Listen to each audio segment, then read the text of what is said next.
আমাদেরকে ছোটবেলা থেকে, যেহেতু আমি জেনারেল লাইনে পড়া, ছোটবেলা থেকে ছেলে মেয়ে সমান, ছেলে মেয়ে সমান, ছেলে মেয়ে সমান, সমান সমান সমান, এই যে শব্দটা ঢুকানো হলো যে সমান, এবং এটা এমনভাবে ঢুকানো হলো কার্টুন থেকে শুরু করে প্রত্যেকটা জায়গায়। তো আমাদের জেনারেল লাইনে পড়া, আমাদের মেজরিটির মাথায় ঢুকে আছে সমান। পরে গিয়ে আমরা যখন ইসলামের দিকে তাকাই বা ইসলামকে বোঝার চেষ্টা করি, আমরা এই সমান শব্দটার উল্লেখ এখানে পাই না, আমরা ন্যায্যতার কথাটা পাই। এখানে খুব প্রাসঙ্গিকভাবে ইনসাফ শব্দটা খুবই প্রাসঙ্গিক সেই জায়গা থেকে। সমতা নাকি ন্যায্যতা, এই জায়গা থেকে একটা বড় রকম গন্ডগোলের মধ্যে আমরা পড়ে গেছি যে সমতা নিয়ে কথা বলবো নাকি আমরা ন্যায্যতা নিয়ে কথা বলবো। তো একটা সিম্পল জিনিস হচ্ছে যে কিছু প্রশ্ন, ইভল কোশ্চেন, ঝামেলা তৈরি করার জন্য তৈরি করা যায়। যেমন আমি যদি জিজ্ঞেস করি হার্ট আর ব্রেইন এই দুটা কি সমান নাকি কোনো একটা ছোট কোনো একটা বড়, এই ঝগড়া যদি লাগানো হয়, এই ঝগড়াটা একটা ক্ষতিকারক ঝগড়া।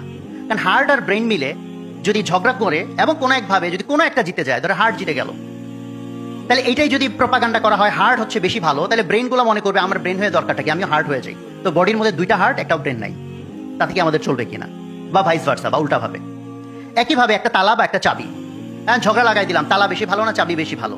এই প্রশ্নটাই একটা দুষ্ট প্রশ্ন, কোনটা বেশি ভালো। কারণ যে দুইটা জিনিস সম্পূরক, তখন যদি সেটা সমান নাকি কোনটা বড় কোনটা ছোট, এই প্রশ্নটা ইভেন করা হয়, এই প্রশ্নটা একটা দুষ্ট প্রশ্ন। কারণ যদি তালা আর চাবির ভিতরে বিতর্ক করে জিতেও যায় কেউ একটা গ্রুপ যে তালা বেশি ভালো, তাহলে সব চাবিরা তালা হইতে চাইবে, তাহলে কোনো চাবি নাই সব তালা, তাতে কোনো ফায়দা আছে কিনা। অথবা জিতে গেল চাবি ভালো, তাহলে সবাই চাবি হয়ে গেল, তালারাও সব চাবি হয়ে গেল, তাহলে কোনো ফায়দা আছে কিনা। তো আমাদের বর্তমান সিচুয়েশনে এটাই একটা ইস্যু হয়ে দাঁড়িয়েছে নারী পুরুষ ইস্যুতে। নারী বেশি ভালো না নারী পুরুষ বেশি ভালো নাকি সমান, এই প্রশ্নটাই একটা সমস্যাপূর্ণ প্রশ্ন। বিকজ আল্লাহ তাআলা নারী আর পুরুষকে ভিন্ন করে বানাইছেন, সম্পূরক হিসেবে বানাইছেন।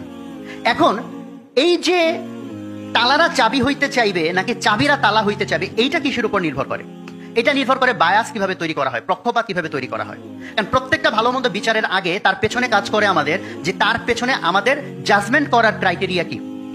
তো আমরা যদি ধরা যাক যে তালা আর চাবি নিয়ে বিতর্ক লাগাবো, আমি এটা প্ল্যান করে রাখলাম, এবং আমি তার আগে সমাজের ভিতরে একটা ধারণা তৈরি করলাম, পক্ষপাত তৈরি করলাম, যে জিনিস যত বড় সে জিনিস তত ভালো।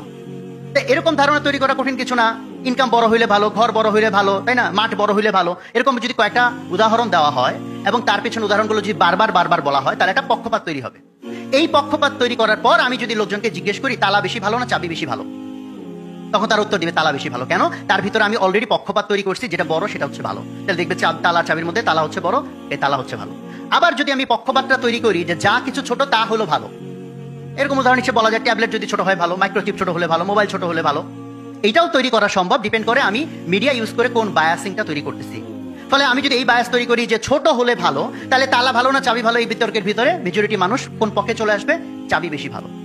কারণ এটা পক্ষপাত তৈরি করার বিষয়। ফলে আজকের দুনিয়াতে নারীবাদ নামে, নারীর সম্মানের নামে পশ্চিমারা যে রেসিপি নিয়ে আসছে, পৃথিবীর ইতিহাসে নারীর প্রতি জুলুম এই মাত্রায় হয় নাই, পৃথিবীর ইতিহাসে কোনোদিন হয় নাই। কেন হয় নাই?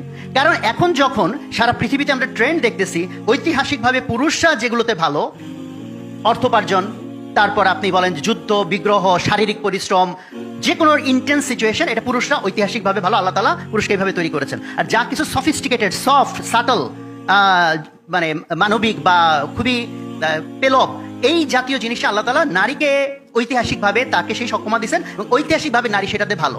যেমন ঘরকে ম্যানেজ করা, বাচ্চাদেরকে ম্যানেজ করা, শান্তি সৌহার্দ্যপূর্ণ পরিবেশ তৈরি করা, এটা নারীর ঐতিহাসিক স্ট্রেংথের জায়গা।